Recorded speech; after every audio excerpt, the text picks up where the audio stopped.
Билерман Ордо интеллектуалдык оюнунун өнөктөшү TAEF Costumes. TAEF Costumes сиздин келбетиңиз биздин милдетибиз. Assalamu alaikum, урматтуу телекөрүүчүлөр. Кутмандуу кечиңиздер менен.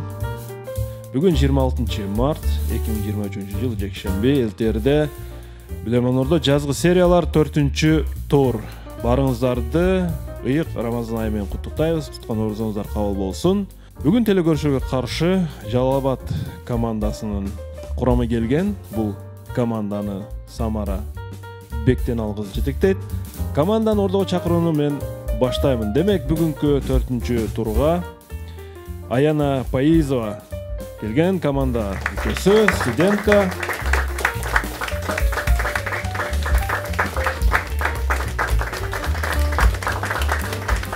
Экинчи катышуучубуз Ниязбек уулу Иса.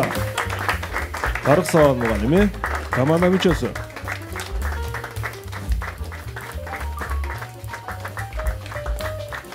Кантемир Ормонов, үчүнчү катышуучубуз, студент, команда мүчөсү.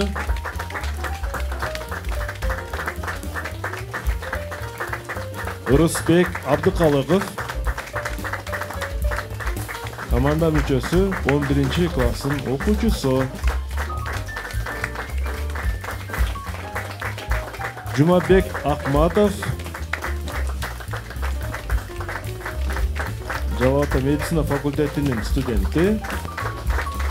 Жана команданын капитаны Бектеналы кызы Самара, педагог. Бүгүн ушул команданы Самара жетектейт.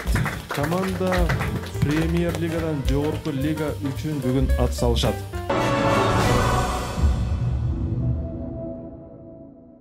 Самара айым, дагы бир жол кош келипсиздер. Жазгы сезон 4-тур. Ыйык Рамазан айына туш келип жаткандык дагы жөн жерден эмес. Анда эмесе Самара командага биз ийгиликтерди каалайбыз жана телекөрүүчүлөр менен амандашып коюңуз. Маанай жакшыбы, команда оюнга даярбы? Саламатсыздарбы, урматтуу Ордо, урматтуу телекөрүүчүлөр. Бизде буюрса маанай жакшы. Жакшы маанайда бүгүн жогорку лигага чыгабыз, жеңебиз деген ниет менен келдик. Командага бир ийгиликтер каалап кол чаап коелу. Буга чейинки 2 оюн Тилекке каршы жеңилүү менен аяктап калды. Бүгүн премьер-лигадагы командалардын алгачкысы ойноп жатат жазгы сезондо. Урматтуу телекөрүүчүлөр, анда сиздерге биздин даректерди дагы бир жолу айта кетели. Жаңы катталган катталуучулар, жаңы көрүп жаткан телекөрүүчүлөр болсо, балким бизге суроо жөнөтүп калар. Биздин даректер мына экраныңыздарда турат. Ошарлен көчө 330. Бул каттар үчүн Facebook'ta Билерман Ордо баракчабызга суроо калтырсаңыз болот. Билерман чекет tvgücükçe@mail.ru биздин электрондук дарек жана Билерман астыңкы сызыкча Ордо биздин Instagram'да расмий баракчабыз. Суроо жоо менен маалымат булагы, фото, сүрөт, даректи көрсөтүшүңүздөр керек жана YouTube'да Билерман Ордо оюндарын көрүп турсаңыздар болот. Биздин өнөктөштөр адаттагыдай бар бол. Адал таттуу дайыма жаңы гана продукциялар менен Билерман Ордо оюнчуларын кубандырып келет. Жана ошондой эле актив дизайн, сырткы жарнак жана полиграфия борбору сиздерден ар кандай буйрутмалар кабыл алат. Жана TAEF Costumes Билермандарга жана телекөрүүчүлөргө ийгиликтерди каалайт. Анда биз оюнду баштадык. Эсеп 0-0. Биринчи раунд.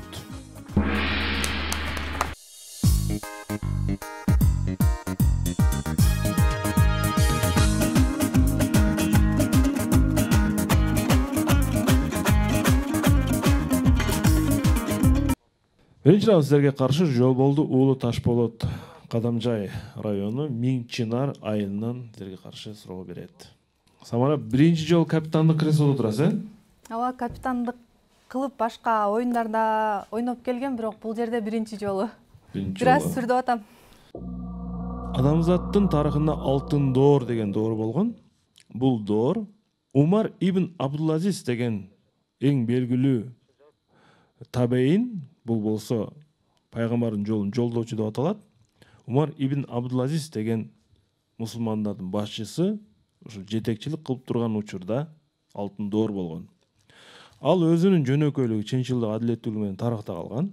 Бир күнү базарда айланып, базар бааларын карап жүргөн кезде Умар ибн Абдулазиздин алдына бир киши Адан деген алыс жерден келип, арыз муун айтат.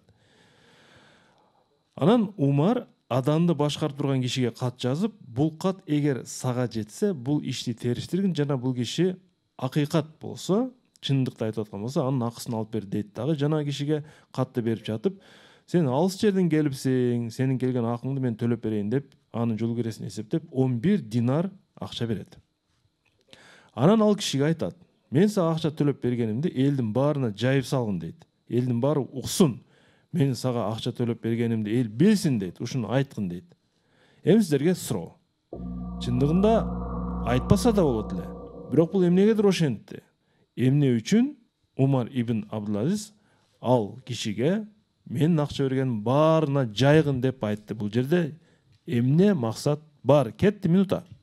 Бул жерде жанагы биринчиден ким келип атат? Кимден арзан келип атат? Ошол жагында. Эмне болсо дагы бирөөнүн акысыны берип, жанагы аманаттан корккула деген максатта. Экинчиси өзүнү үлгү катары айткысы келгендир балкимчи. Мисалы Кимден акысын мындай бирөөгө кандай падыша Узактан мусафир болуп турабы? мусафир. Ошонун чындап эле ошол жерге келгенин мындай билдириш үчүн эмеспи? Чындап эле ошол жерге келди дегенинчи. Мамлекеттин өзүнүн акча бердиги болгондо эле мунтум эмеспи? Мындай Эмне үчүн 11 динар берип жатат да? ага келди деген Ал келген билдириши мүмкүнбү? ал келди го арзан. Ошол 11 жазып келдиң дешиңер. Ошого 11 динарды алып туруп, ал барбай коюшу мүмкүн да, ошол акчаны туурабы? жок. Жок, мисалы үчүн эгер мисалы үчүн башка адамдар дагы ушундай кыйынчылыкка учураганда 11 динарды эмнеге берип атат? Ошол Жол киресин төлөп берип атат да, анын жол киресин төлөп берип атат, аны айтып калат деп атат да, элдин бардыгын айтып калат деп атат. Келген ойдон ошол жерге кетпей коюшу мүмкүн эмес беле? Бардыгын айтып жайра. Ошо жайылтыш максат болот ал. жайыла деп атат да. Бул өзүнө Бул жерде жүрөр тезирээк кетсин деген мааниде. Жанагындай мыйзамсыз нерсе болду дегенди түшүнүктүү билсечи? Же максат кабарды тезирээк жеткирүү болушу да мүмкүн. Самара. Биздин команданын атынан Ормонов Кантемир жооп берет. Кантемир, эмне үчүн Умар ибн Абдулазиз менин акча бергенин баарын айткын деп атат? бул жерде мисалы үчүн ал адам кулчулукта кыйналып аткан болчу, келди кыйналып. Бул адам ушунча кыйналып атканын көрүп туруп, алга жол киресин эсептеп берди. Экинчи жагынан садака десек дагы болот да, булнучу. Садака, жардам. Ошол сыяктуу башка адамдар дагы кыйналып атканда жардам бергенди унутуп калышпасын. Сага бир нерсе мисалы үчүн сурооңо жооп гана бербестен материалдык жактан дагы жардам беришсин деген максатта айттым да. Түшүнүктүү. Мен жоопту кабыл алдым. Эми мен туура жоопту айтайын. Эмне үчүн Умар ибн Абдулазиз мындай кылды? Умар ибн Абдулазиз мындай кылган себеби, эгер адамдардын мага айтчу арыз-муңдары болуп туруп, жоолкерлери жетпей, акчасы жок, келе албай жаткандар болсо, ал адамдарга акчасын төлөп беришибизди баардыгы билсин, жана эч ойлонбой эле мага кайсы жактан болсо дагы арызым менен келсе, мен ага жол киремди төлөп беришим билсин. Акчам жок, мен бара албай атам деген ойдо калбасын деп, баардык адамдар ушул маалыматты билсин деген ойдо ага баарына айткын деп жарыя кылган экен. Текке каршы жообуңузда толук бир маалымат айтылбай калды. Ошон үчүн азырынча 1-0 телекөрүүчүлөр тарапка. Жоболду Ташполотту биз куттуктайбыз. Кадамжайыр оюнунан телекөрүүчүлөр тарапы эсепти ачууга бул суроо себепчи болду. Билерман Ордо интеллектуалдык оюнунун өнөктөшү TAEF Costumes. TAEF Costumes сиздин келбетиңиз биздин милдетибиз. Оюн улантылат. Экинчи раунд.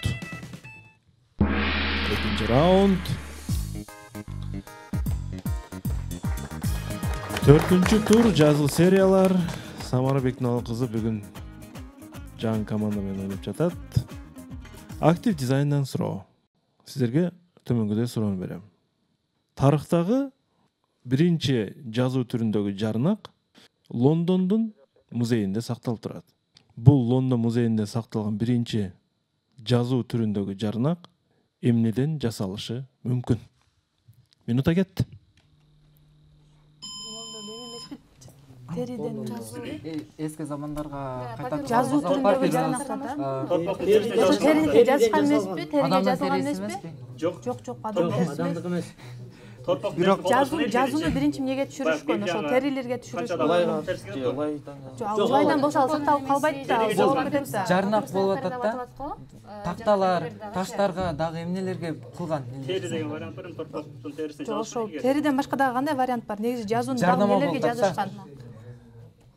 Жазуу болуп атат да.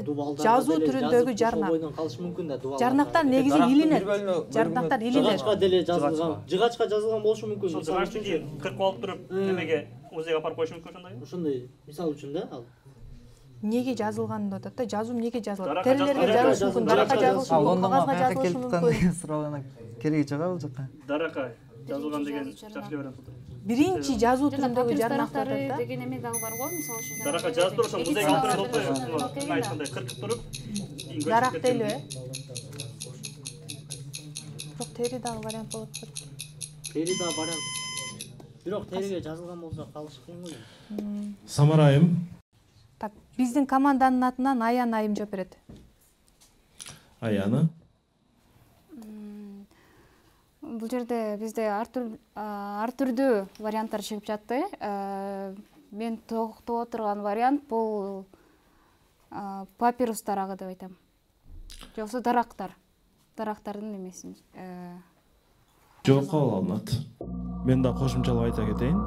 Бул биринчи жазуу түрүндөгү жарнакта кул сатылат деген жазуу болгон.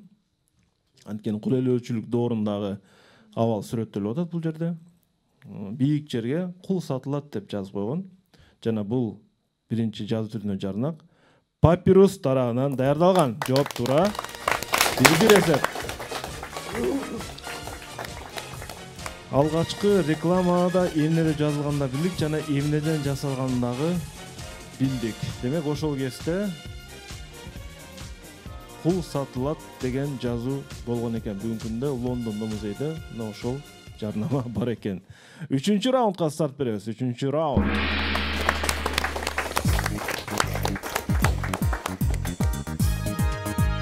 Команданын курамында 11-чи класстын окуучусу Рысбек Абдыкалыковду ойноп атат. Биринчи анда биз блиц раунд ойнойлук. Анан Рысбек сөзгө тарталы. Команда даярсыздарбы, Самара? Даярбыз.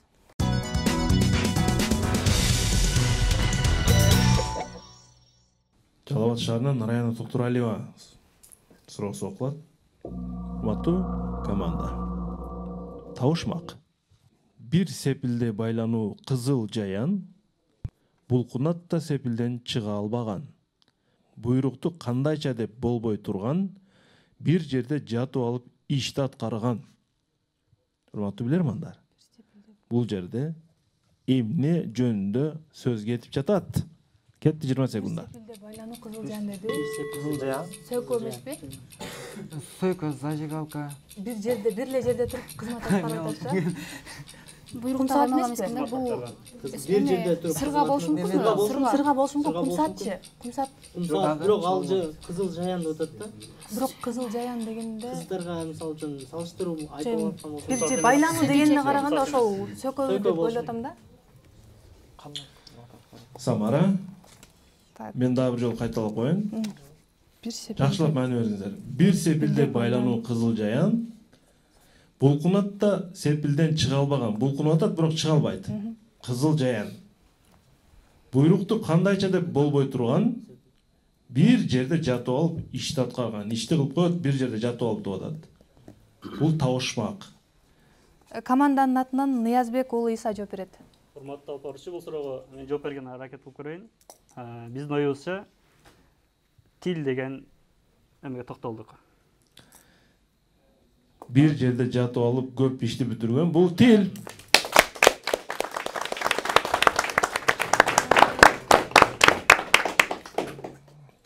Тилдин айынан баштар кеткен, тилдин айынан өмүрлөр сакталып калган. Айтор Кубанычбек кызы Нурмила экинчи суроонун ээси сиздерге каршы суроо берет. Сиздердин назарыңыздарда сырдуу, таң калыштуу балкон. Италиянын Верона шаарында 13-кылымга таандык болгон атактуу 3 кабаттан турган ушул үй бар. Ал жерге жаштар менен туристтер аябай көп келишет. Ошондой эле аларга эң маанилүү жери ошол 3 кабаттуу үйдүн 2-чи кабатындагы сиздер көрүп турган балкондун тарыхы жана ошол жерге барып сүрөткө түшүү алар үчүн маанилүү. Урматтуу команда, бул жерде кандай тарыхый окуя болгон? Сүйүү баяныбы? Ошол Жулеттага чыгат го, Ромеочу. Кызыктуу атат да, келгендерге ошол экинчи атадын тарыхы кызыктуу атат. Болушу мүмкүн. Өйдөгө чыгат го, өйдөгө чыгып жанагы жерде. Эч кандай мүрзө жок бул жерде. Жок, мүрзө жок, ошол 12 неме бар экен андайынан. Бул жерде бул ошо Ромео менен Жулеттанын ушул жерде түшкөн эмеси болушу мүмкүн. ошол жерде турушкан дейсиз. Жолугушуусу жанагындай карап турат го. Вактакта Самара. Киносунда да ушул жерде. Ким жооп берет? Ормонов Кантемир жооп берет. Кантемир. Биздин оюбузча бул жерде Ромео менен Жулеттанын жолугушуу жери болуп, алга жаштар барып сүрөткө түшөт деп ойлойбуз. Сиз өзүңүз балкондун түйүнө барган учуруңуз болгонбу? Жок, азырынча Сиренада айтпай элебиз го. Балкон. Сиз көп кабат үйдө турасызбы, Самара? Жок, жер үйдө турам. Жер үйдө турасыз. Балкон жокпу? Жок, балкон жок. Бул жерде тарыхтагы Ромео менен Жулетта жолугушуп турушкан. Экинчи суроонун жообу туура жана үчүнчү акыркы суроо. Жахангир Кайнаров Өзбекстандан силерге каршы суроо берет. Ушундай бир афоризм бар. Алар идеалдуу аялдар деп да айтылат. Алар сааттап тынч отурушат, столдогу ушул нерселерди күзөтүп отурушат жана ыңгайлуу кызыктуу позицияларды кармай билишет. Бул аялдар кимдер? Аялдар сааттап тынч отурушат, столдогу ушул нерселерди карап отурушат. Дагы? Энелер болушу мүмкүн, балдар. Алар сааттап тынч отурушат. Кош бойлуу аялдар дей албайбыз бул жерде. Энелер болушу мүмкүн, баласын эмизип отурушат. Столдо эмне бар? Аялды башка нерсеге салыштырбай атабы? Жок, кайсыл аялдар болуп атат? Идеалдуу аялдар, кандай аялдар? Идеалдуу аялдар. Самара. Тынч сааттап отурат столдо дейт. Анан столдогу уш нерселерди карап отурушат, анан позицияларды кармайт дейт. Кызыктуу позицияларды. Бул суроого дагы Ормонов Кантемир аракет кылып көрсүн. Кантемир балкондон ылдый түш эми. Биздин жообубуз бул жерде сааттап тынч отурушат, идеалдуу аялдар. Эми идеалдуу деп айтып коюшат экен, тынч отурган үчүн. Бирок ошол сааты бүткөндөн кийин идеалдуу болбой калышы да мүмкүн. Бирок ошол учурда идеалдуу экен. Бул жана салонго кирген аялдар идеалдуу болуп тынч отурушат, жасанып аткан аялдар. Столдо эмнени карап отурушат анда алар? Столду карап эле отурушу керек. Күзгүдөн өзүн карап отурушат. Түшүнүктүү. Салонго кирген, сулуу салонуна кирген казино аялдар. Жооп кабыл алынат. Туура жооп.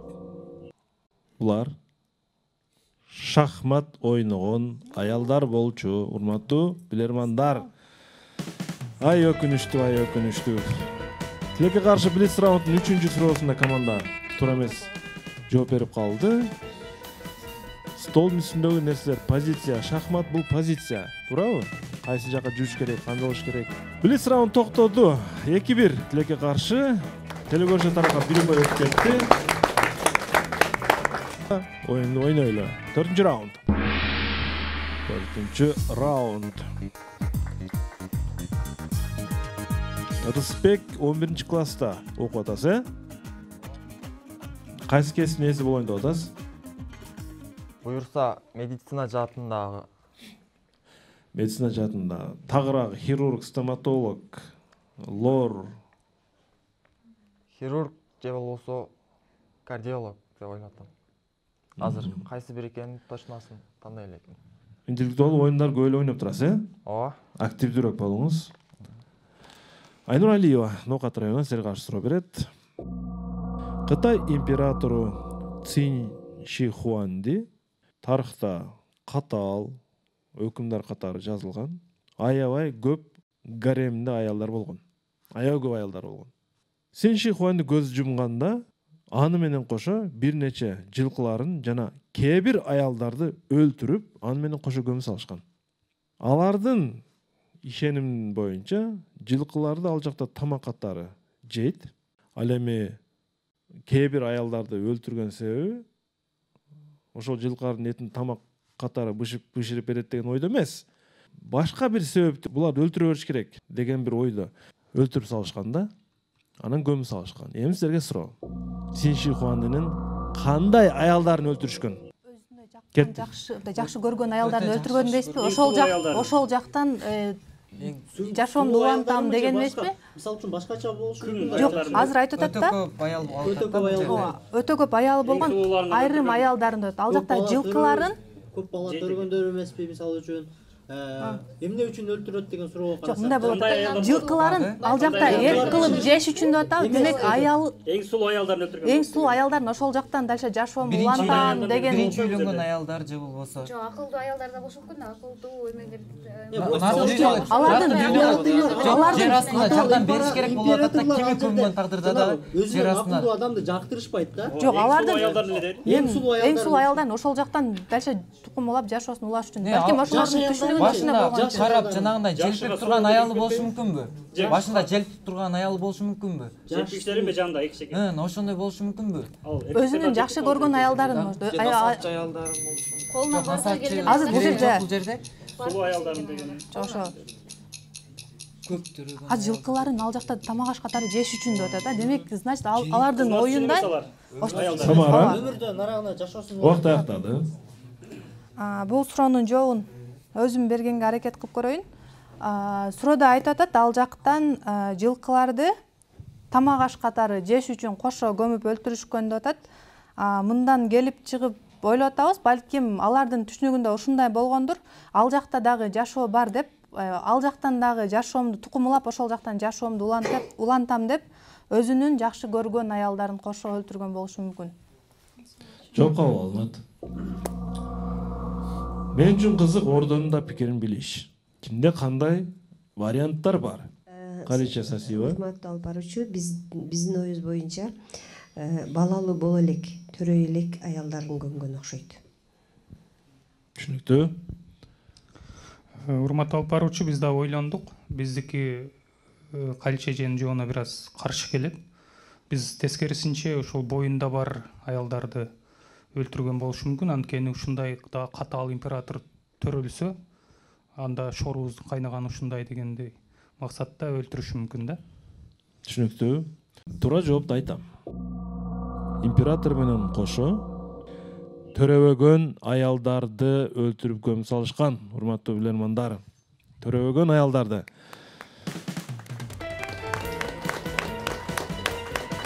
Айнура Алиева телекөрсө тарапка дагы бир упай алып келди жана жалпы эсеп азырынча 3-1. Билерман Ордо интеллектуалдык оюнун өнөктөшү TAEF Costumes. TAEF Costumes сиздин келбетиңиз биздин милдетибиз. 5-раунд.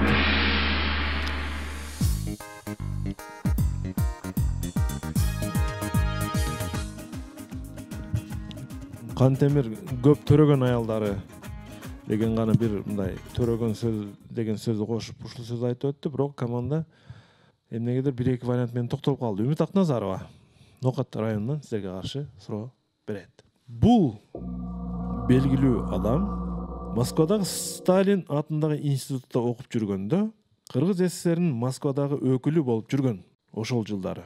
Бир жолу ал Кыргыз СССРинин президиумунун төрагасы Төрөбай Кулатовду жолуктуруп, ага окуусу кыйын болуп жатканын, мекенине кайткысы келип айтканын айтып, кеңеш сурайт.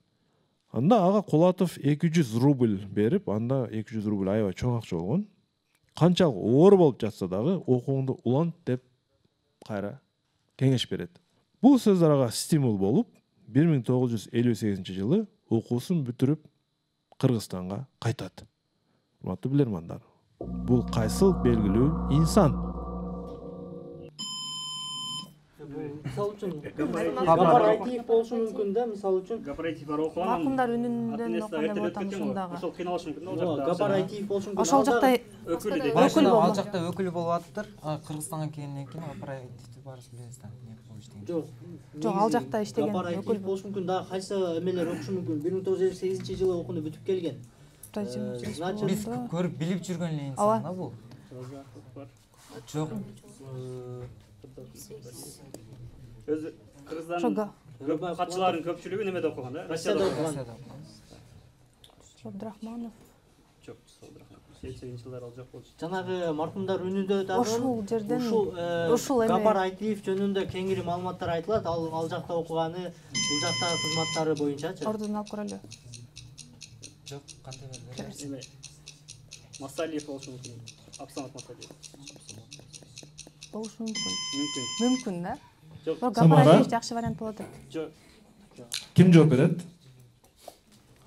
Самара. Биздин команданын атынан Жумабек мырза жооп берет. Одон жардамдабайсыздар, бонус албайсыздар. Жумабек. Кантемир айткан вариант боюнча Гапар Айтиев деп жооп берем. Гапар Айтиев деп жооп берем. Жооп кабыл алынат. Суроого карай турган болсок, мунун саясий тармактагы өкүл болгонун байкасак болот. Кыргыз СССРнин Москвадагы өкүлү болуп атат.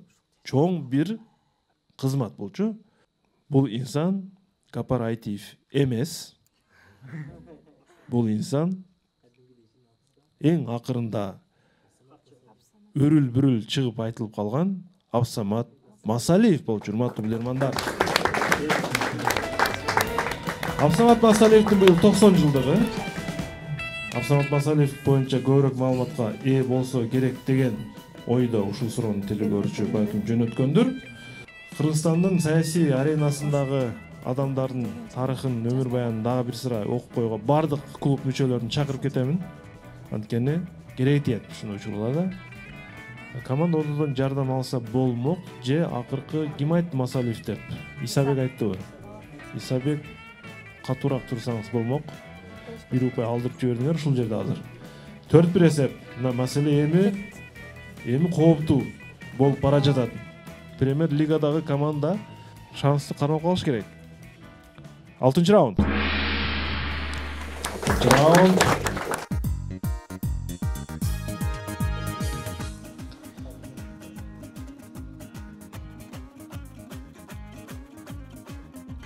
Алексей Гладышев, Санкт-Петербург.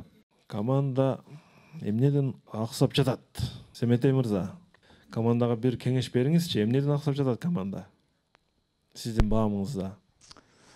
Урматтуу алып баруучу, команда ошол Назгүлдөн аксап атат окшойт деп ойлоп атам. Назгүл эми азыр жок. Назгүлгө таянганда болбойт, башка да болбойт. Мен эмнени айткым келип атат, анча-мынча жооптор чыккан болсо, Самара ошону кармап калыш керек эле да. Ушул жагынан аксап атат деп атам. Анан экинчиден талкуудагы өтө жандуу эмес, динамикалуу талкуу болсо, көбүрөөк варианттар чыкса, анан ошондо туура жоопту аныктоого мындай шарт түзүлөт да. Анан бир-эки эле билерман талкуулап аткандай болуп атат, калгандары аны эле угуп, ошонун оюна кошулуп кетип атат да. Өздөрү өзүнчө дагы вариант чыгарса, ар бири бирден идея чыгарса эле, ошонун арасынан тандап алуу менимче оңой болсо керек. Командага бир кол чабалы.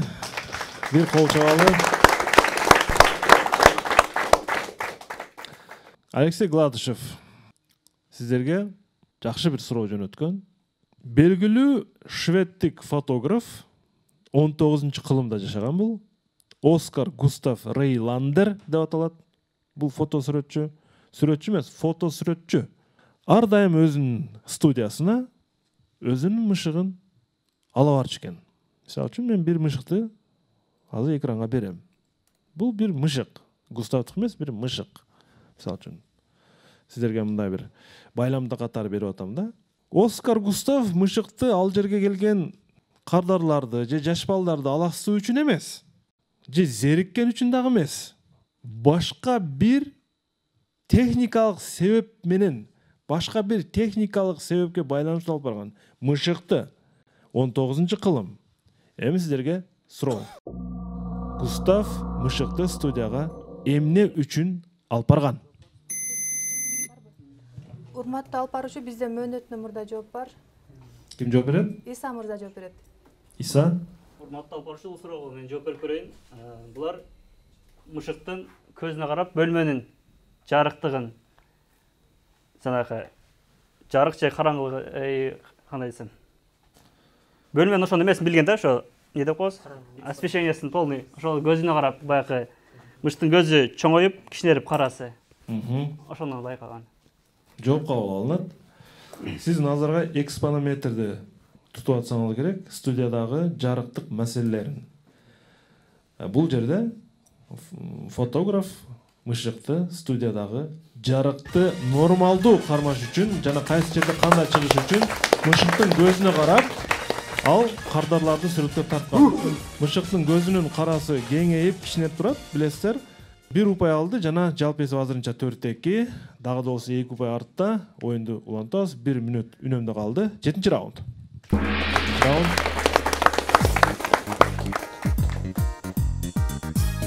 Кимдин үйүндө мышык бар команданын курамында? Аяна барбы мышык үйүңүздө?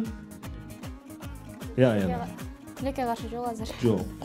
Кимде мышык бар? Самара, Жумабек, Иса. Менде мышык бар. Барбы? Бар. Мышык негизи жакшы жаныбар, таза жаныбарлардын катарына кирет. Таза дегеним өзүн аягы таза кармайт, эме жактан, гигиеналык жактан. Анан мышык өзүнө көптөгөн ооруларды тартып алат. Ошон үчүн Европа тарапта мышыкты аябай баягы жан алып жүргөн ошондо Кубан Жумабеддинов Бишкек шаарынан силерге каршы суроо берет. Урматтуу билермандар. Woodland деген эркектердин жана аялдардын кийимдерин жана бут кийимдерин чыгарган компания бар.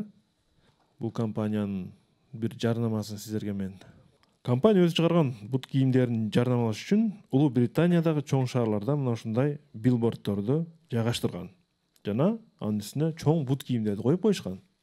Муну менен компания кайсы нерсеге жана анын бут кийимдери эмнеге ылайыкташканын жарнамалагысы келген. Силерге суроо, жарнамада эмне көрүнүп турат? Кышкы кийим ак кардын эмесин берсе, тиги боосу дагы мондай кармаганга ыңгайлуудай көрүнүп атат да магачы. Тоого чыкканга Жол тандабас деген эле да, баягы арканы түйүп коюп турган. Анан ошол ак эмеде турган үчүн альпинисттер үчүн эмеспи деп ойлоп атам да. Каштарда жүрөт да, кырларда чыкырсаң эме, кырында турат да. Дагы бут кийимге дагы жакшылап маани бере турган болсок, түбү дагы жандай экен да. Ийиктен бойдун Жок, бийиктен дагы кармайт да, сыйгаланбайт, ооба, сыйгаланбайт. Бул карлардын үстүндө турат го, жиптерчи, ошол толук эле альпинисттердин жери да мындай турат да өзү ал. Ошол турган жери дагы ак эме болуп атат толук да. ыңгайлуу деп жооп берсек болот экен анда эртерээк эле. кимдерге үчүн дегенде альпинисттер эле болуп калат. Ошо альпинисттер үчүн го деп ойлоп атам да. Эмне дегенде ошол ак эмеде турат, ошого окшойт, анан сыйгаланбайт. Альпинисттерге кийишкенге Самара. Алалуу же берер эле ошол жоопто. Башка вариант жок да. Урматтуу алып баруучу, эгерде бул жарнама кимдер үчүн дей турган болсоңуз, альпинисттер үчүн деп ойлоп атабыз. Себеби бул рекламада көрүп тургандай ботинке мындай ак эменин үстүндө турат. Анан ти боосу дагы мындай тоого чыкканга ыңгайлангандай да, түйүлүп турат. Ал ботинкенин өзүнө маани бере турган болсок, ботинкенин түбү дагы сыйгаланбайт. Ошол себептен альпинисттер деп ойлоп атабыз. Альпинисттер үчүн деп. Өзүңүз альпинизмге кызыгасызбы? Өзүм альпинизмге анча эле кызыкпайм, бийиктиктен корком. Бийиктен коркосуз. Мен рекламанын креативдүүлүгүнө таң калып атам. Рекламанын жасаганын караңыздар. Кантип кардар тартышты. Бул эмелер билет да. Реклама даярдагандарчы. Буну аркан катары жана бул ботинка альпинисттер үчүн чыгарылганын жарнама кылышкан. Жок туура, жана команда 1 упай өзүнө алды. Эсеп 3-4. Азырынча абал бир аз турукташып баратат десек болот. Бирок команда дагы 1 упай аркада азырынча. 8-чи раундга старт беребиз анда. 8-чи раунд.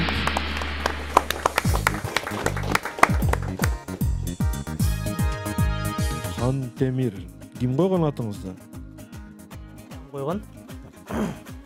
Эмнеге мындай байланыштуу бул ат?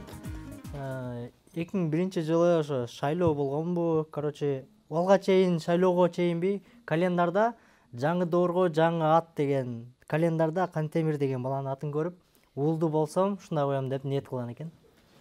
Жакшы. Кантемир. Кан болуп кеттиңиз эми. Кан деген десе анан ши Хуандиге окшоп катаал болбоңуз. Адилеттүү жетекчи болуңуз. Айжамал Төлөгөн кызы Ош шаарынан силерге каршы суроо берет. Мен суроосун окуйм. Белгилүү ирландиялык драматург, жазуучу, философ Джордж Бернард Шоу мындай дейт. Канаттуу сыяктуу бийиктикке учканды үйрөндүк. Балык сыяктуу океанда сүзүүнү да үйрөндүк. Сиздер эми дагы үйрөнө турган бир нерсе калганын табыңыздар. Үчүнчүсүндө Бернард Шоу эмне деп айткан? Кетти минута. Адам окшоп жашоо эле. Канаттуу сыяктуу учканды үйрөндүк. Океанда Инстаграмда постто чыкты го. Жылан сыяктуу деле болуп атат. Бир эле эме калды, адам сыяктуу жашашты Адам сыяктуу жашашты үйрөнөлү дегенби? Мисалы үчүн азыр биз жашоо Адам баласы бардык нерсени кылып көрдү, бирок бир эле адамга окшоп жашабай атабыз да. Биз адамдык сапатты жоготуп атабыз да жашоодочу. Татаал нерсени кылышты да булар. Анда ошолду. Бирок негизги жашоого келген максатыбызды жоготуп койдук да. Биз жашоого, биз дүнүйө, мал мүлк деп келип атабыз, бирок.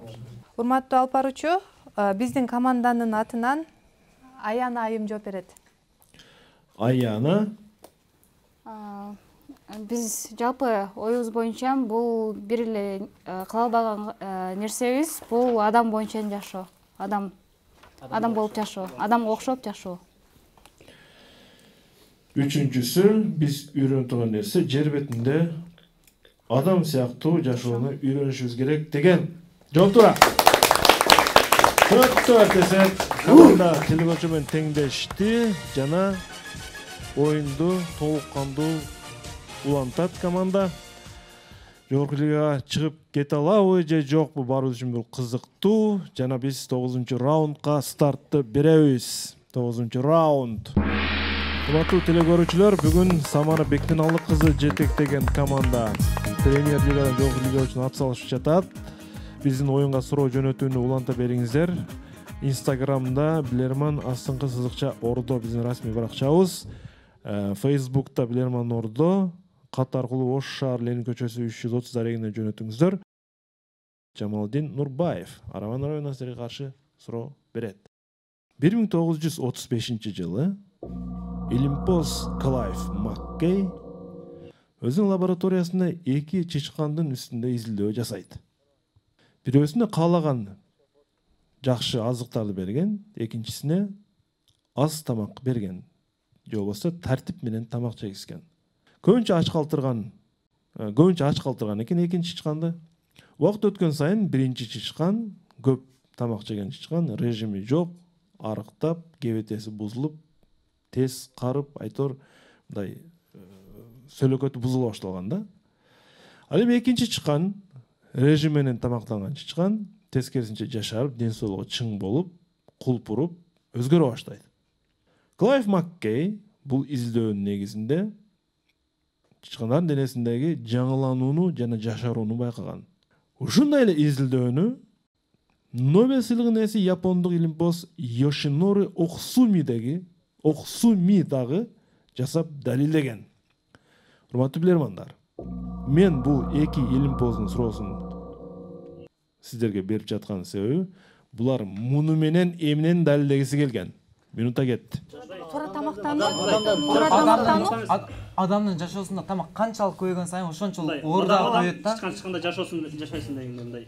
Мисалы адамдар чычкан талаада жүрө берет го, ачка калып ошондо Жок, мисалы үчүн бирөө режим без режим тамактанат да. Значит, бул жерде туура тамактануу, убактысында тамактануу болуп атат да. Бүт нерсени эрежеге ылайык болгону жакшы деген эмеспи? Чечеси жокпу? Жок, орозого чечеси жок. Жок, Япон менен орус туура тамактануу эле го дейм. Бул жерде туура тамактануу болот эле, туура. Ошол туура тамактануу эле го дейм, башка вариант. Режим тамактануу. Режим тамактануу болгондо ошол туура тамактануу да. Туура тамактанууга эти диета эмеспи? Жок, диетага эмес, а? Диета пайдалуулугу боюнча эмес бул. Бирок ошол чычкан жок, ал сен күлкүлүү жооп болуп калып атат го. Эки чычканды коюп атат, бирөөсү өзүнүн каалагандай жашап картайып атат, бирөөсү режим менен жашап атат да. Демек бул жерде мындай жашоо образы негизинде туура тамактануу Ал эмеспи? жакта ачкак калып атасыздар, жашоо биздин жашоо образы андай эмес да. Орозонду кандай кылып эметип атасың, Жумабек? Оюңду айтсаң? Бере албайм да азыр. Пайдалуу экенин баарыбыз билебиз да. Самара Бектеналиева. Урматтуу алып баруучу, ордодон жардам алсак болобу? Жок, азыр төртсүңөр жардам алганга болбойт. Анда үнөмдөлгөн 1 минуттан алабыз. Үнөмдөлгөн минутта Орозодо кетти. Караңыздар, мына Ошону түшүндүрүп кетсең оюңду. Нобель сыйлыгын алып атат. Бул жерде вообще Ооба. Орус менен япон. Значит, бул жерде алардын туура тамактануу. Негизи ошол эле болуп атат. Балким Япониядо бирок арыктап баратат ошол эле жерде. Мисалы үчүн адам деле көп тамактанып, көп кыймыл кылган болсо, ал адам май жутуп өлүп калышы мүмкүн да. Узак жашоо Өз тамактануу, туура эмес тамактануунун бардыгы Америкада семип кеткендер бар, туруп алып тамак жегендер. Узак Ошондо кандай? Бул жерде режим менен тамактануу болушу мүмкүн да. Себеби режим менен жеп атат да, режим менен. Ооба, бир эме коюп атат. Режим бирок ачка дагы калып атат да. Ошо режим да. Неме эмне үчүн ошол изилдөөлөр жүргүзүп атат? Эмнени айткысы келип атат деген суроо Адамдардын тамактануу режим менен тамактангысы адам үстүнөн неме эксперт жүргүзө албайт да. Аны ачка калтырып бирөөсүнө көп тамак бере албайт да, туура. Ошон үчүн чычкан үстүнөн жүргүзүп атат. Бул жерде туура тамактанууга деле токтоло берейин. Организм бирдей да, сүт эмчүү негизинен. Үчүнчү туркура. Бир вариант biraz мерак болот да. Орозого жакындап келбейт го мен бул. Самара. Урматтуу алып баруучу, биздин команданын атынан Паизова Аян аракет кылып көрсүн бул суроого. Аяна Паизова. Мен аракет кылып көрөйүн. Бул жерде туура тамактануу жоксу туура тамактануу режими ушул сыяктуу эмелерде болушу мүмкүн деп атабыз. Туура тамактануу. Жооп кабыл алынат. Сиз кайсы адистик боюнча окуп атасыз? Фармация адистиги боюнча. Фармацевтика. Медиктер өздөрү көп дары ичпейт дейт, ушул үчүнбү? Азырынча канчалык чыгын экенин айта албайт экенмин, бирок өзүңүз кандай мындай практикада мындай көп колдоно бербейсизби дегенин? Жок, мен көп колдонот экенмин. Аябай эле. Эми туура жоопко өтөлү. Туура тамактануу дедиңиз. Бул жерде бул эки окумуштуу. Капар Момуналиев, сиздин оюңуз кандай? Урматтуу алып баруучу, биздин команданын ою боюнча биз ушул ачкачылыктын, орозонун пайдасы жөнүндө изилдөө жүргүзгөнгө деп келген элек бир ойго. Дүйнөдөгү профессорлор Нобель сыйлыгын алып жатат, Самара. Ачкачылыкты далилдейм деп. Бирок бизде 14 кылымдан бери кармалып келаткан бул кадимки эле 1 айлык ачка жүрүү процесси. Ачкачылыкты дагы убактысы менен организмди ач алып жүрүү ден соолук үчүн канчалык пайдалуу экенин булар далилдегиси келип, ачкачылык жөнүндө изилдөө жарыялап атат булар. Туура тамактануу эмес, ачкачылык. Эми ачкачылык дагы ден соолук үчүн өтө чоң пайда. Натыйжада орозо тутууну айткысы келип жатат булар. Бул окумуштуу япон окумуштуусу орозо жөнүндө аябай бир жакшы пикирлерди айткан. Жоңуздар туура эмес элекке каршы. Сиздерде орозо бар болчу вариантта. Талпын орозо бар болчу. Ачка жүрүү бар болчу да. Эмне үчүн мындай пикирге келип калдыңар, мен түшүнбөй калдым азыр. Бир упай кайрадан телевизор тарапка кетип калды. Өтө өкүнүчтүү чындыгында. Билерман Ордо интеллектуалдык оюнунун өнөктөшү Таев Костюмс. Таев Костюмс, сиздин келбетиңиз биздин милдетибиз. Оюн улантылат, 10-чу раунд. 10-чу раунд.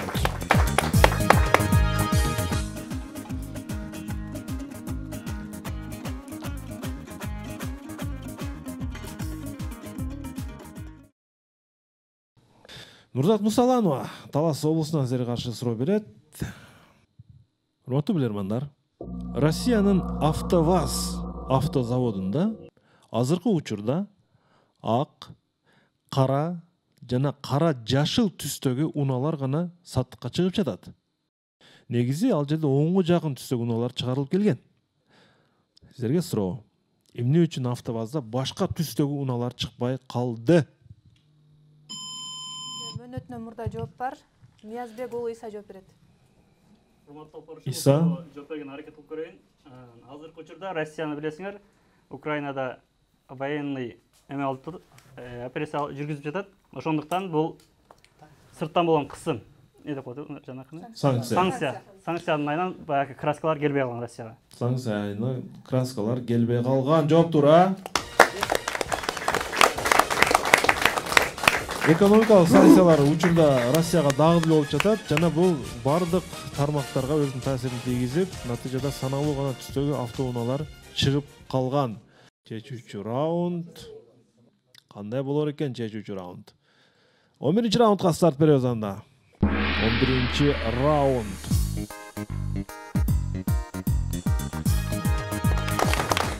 Команда жогорку лигага чыгып кетеби же жокпу? Ушул раундга көз каранды.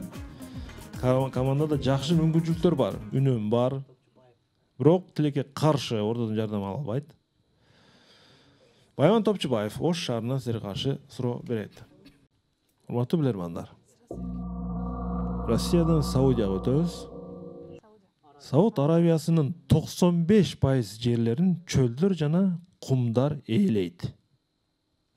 Ошентсе дагы арабтар кумдун басымдуу бөлүгүн Австралиядан жана башка өлкөлөрдөн сатып алышат. Кандайдыр бир керектөө үчүн. Караңыздар, өзү кумдун мекени. Сиздерге суроо, эмне үчүн өздөрү кумдуу жерде жашап жатып, башка өлкөлөрдөн кум сатып алып жатат булар? Минута кетти.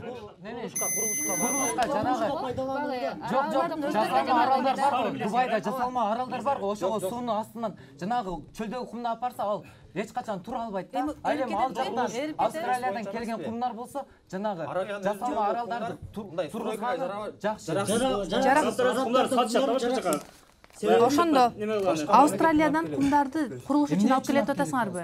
Жок, менин оюм жасалма аралдарды жасоо үчүн. Жерлер кеңейтүү Жок, арабтар көп болгонда үйлөрдү немелерди салат да, жанагы арабтардын өздөрүнүн кумдары болсо, ал жерде жараксыз да, себеби чоң анысында башка арабтарда да бир неме суу куйсаңыз тез эле кайра сууну сиңип Бирок ал суу менен кошо агат. Менин билишим боюнча кум суу менен кошо агат, ал сары кумчу.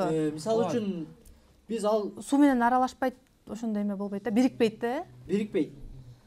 Биздеги кумдар майда болот дагы. Ошо вариант ошол да, ал сары кум. Чөлдөрдө өтөт да, ал чөлдөгү кумдар сары болот, ооба, сары болот туура. Курулуш жасалгенге мисалы үчүн курулуш жасалма аралдар деп бербечи. Ошол. Сен жооп бересиңби?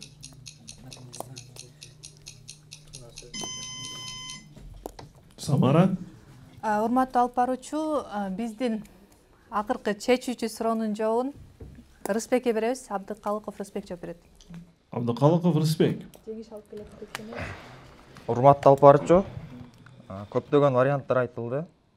Бирок биз ал варианттардын ичинен ал Сауд Арабиясындагы кумдар мындай курулуш иштерине жараксыз болуп, ошол себептүү башка мамлекеттерден курулуш иштерине жарактуу кумдарды сатып алышы мүмкүн деген жооп беребиз. Жооп кабыл алынат. Өзүңүз архитектурага кызыгасызбы, курулуш тармагына, Рыспек? Жок. Кызыкпайсызбы? Медицина жана медицина. Арабия 95% кумдуу жерде туруп, башка өлкөдөн кум сатып алыш. Бул деген кызык маселе да. Бирок Саудиянын кумдары, мен туура жоопту айтып атам, Саудиянын кумдары туздуу болгондуктан Саудияда жүрүп жаткан курулуш иштерине жараксыз. Мына ошондуктан кум ташып алууга мажбур жана команда 6-5 эсебинде жогорку лигага чыкты. Куттуктайбыз команданы, куттуктайбыз. Дермандар тарапка дагы 6 деген сан жазылды. Кандай сезимдер чулгап жатат, Самара? бизде болуп аткан сезимдерди азыр сөз менен жеткириш кыйын. Ушунча кыйынчылык менен ушунча каталарды кетирип дагы жеңишке жетише атабыз. Сонун бир сөз менен айтканда. Оюнга биз баа берип көрсөк, башында команда бир аз суз болуп жатканы байкалган. Бирок акыркы мен айтар элем, Исабек 2 раундты мүнөтүнөн мурда алып берген командага чоң стимул болду деп ойлоймун. Бул да болсо Исабек мырзанын көп маалыматтардан кабардар экендигинен плюс болду десем болот. Ошон үчүн айтпадым, кайсы бир жерде окуп угуп калганыңар болсо, бул жерде сөз пайдасы тиет, жана анын убагында пайдаланып калыш керек. Семетей жана Сагын мырза магистрлердин пикирлерди угуп көрөлү оюн тууралуу. Биз жакшы оюнга күбө болдук. Команда жеңди, куттуктайбыз. Көптөн бери ушул жеңишти тилеп келебиз баарыбыз. Суроолор дагы ушул команданын деңгээлине жараша тандалып алыныптыр. Бүгүнкү оюнда мен дагы сиздин сөзүңүзгө кошулам, урматтуу алып баруучу. Исабек мырза бүгүн абдан кандай мыкты оюн көрсөттү. Командага алып келген үнөмдөгөн мүнөттөр дагы пайдасын берди деп ойлойбуз. Андыктан мен дагы ушул Исабек мырзаны мыкты деп таптым бүгүнкү оюнда. Урматтуу алып баруучу, жакшы оюнга күбө болдук. Бүгүн мына Рамазан айынын башталышы менен буюрса клубда ийгилик болуп жатат. Баарыбызда ийгилик болсун. Команда болушунча аракет кылды. Бул жерде негизги официалдуу жакшы оюнчулардын бири болгон Кантемир мырзаны да көрсөтсөк болот. Бул да мындай жигердүү болуп, күйүп жанып ойноду. Албетте мөөнөтүнөн мурда көбүрөөк Иса жакшы жоопторду берди, команда упай алып келди. Ал эми айымдардан ушу Аяна дагы бир аз туура жоопторду берген аракет кылды. Командага ийгилик, анан команда капитанына да кайтарыбыз, буюрса профессионал деңгээлде капитан болот деп ниеттебиз. Бир аз сүрдөндү, башында айтты, сүрдөнүп жатабыз деп, капитан ар тараптуу болуш керек. Албетте келечекте опыт топтойт. Ийгилик болсун, баардык интеллектуалдарга ийгилик каалайбыз. Рахмат. Самара Бектеналиева пикириңизди угуп коелу жана команда үчүн бүгүн кайсы суроо аябай кызыктуу болду? Бүгүнкү оюн үчүн мен команданын бардык мүчөлөрүнө ыраазычылыгымды билдирем. Бүгүнкү жеңишти биз чындап күткөнбүз, ошого аракет кылганбыз. Кудайга шүгүр, жеңишке жеттик. Ар бир команданын мүчөсүнө ийгиликтерди каалайм. Мындан ары дагы оюндарга мыкты деңгээлде даярданып, мыкты ийгиликтерди багындырабыз деп ишендирип айта аламын. Ал эми мыкты суроо боюнча айта турган болсок, бизге ийгилик алып келбесе дагы Жамалдин Нурбаевдин орозо тууралуу берген суроосун биз мыкты суроо деп таптык. Аралан район тургуну Жамалдин Нурбаев ачкалык тууралуу суроосу менен команданын купулуна толгондугун байкадык. Бул чындыгында жакшы суроо. Жамалдин Нурбаевге биз актив дизайнын акча сыйлыгын жөнөтөбүз жана команданын курамынан демек кимди айтсак болот? Самара, сиз кандай ойлойсуз? Капитан болуш чынында кыйын экен. Бул жерде 5 адамды карап, 5 адамдын тандоо аябай чынында кыйын экен. Мен биринчи жолу бул сезип отурам, капитан болгондордун абалына бүгүн биринчи жолу түштүм. Ошон үчүн ушул эки мырзаны мен мыкты оюнчу деп көрсөтөм. Макул, бул сиздин чечимиңиз, чечимиңизди сыйлайбыз. Ак жолдо капитан болуңуз. Айта кетсек, демек Исабек менен Кантемир мырза аракеттери жакшы болду деген ниеттебиз. Анда биз ушул актив дизайндын акча сыйлыгын ушул эки мырзага беребиз. Алар өздөрү билет эмне кылышты. Куттуктайбыз анда. Оюндун соңун биз анда адаттагыдай эле шириниктер менен жыйынтыктайбыз. Барболдун шириниктери анда студияга. Барболго чоң рахмат. Биздин өнөктөштөр Барболго актив дизайн жана TAF Costumes. Сиздерге чоң рахмат, ийгиликтерди каалайбыз. Биз менен ар дайым бирге болуңуздар. Ушуну менен урматтуу телекөрүүчүлөр, биздин жазгы сериялардын 4-чү туру соңуна чыкты. Бардык телекөрүүчүлөргө ийгиликтерди каалайбыз. Семетей мырза, Капитанга эле берип кое берет окшойбуз, Манас Амиралиевдин сыйлыгын туурабы? Анда капитанга бир колдоо болсун. Биздин телекөрүүчүбүз пенсионер Манас Амиралиевдин өзүнүн символикалык сыйлыгын биз Самара Бектеналова кызыга бердик. Куттуктайбыз. Билерман-Ордо интеллектуалдык оюнунун өнөктөшү TAF Costumes. TAF Costumes сиздин келбетиңиз биздин милдетибиз. Анда эмес урматтуу телекөрүүчү, биздин оюн соңуна чыкты. Билеги күчтүү бирди жыгат, билими күчтүү миңди жыгат. Көрүшкөнчө, ассалому алейкум. Орозоңуздар кабыл болсун.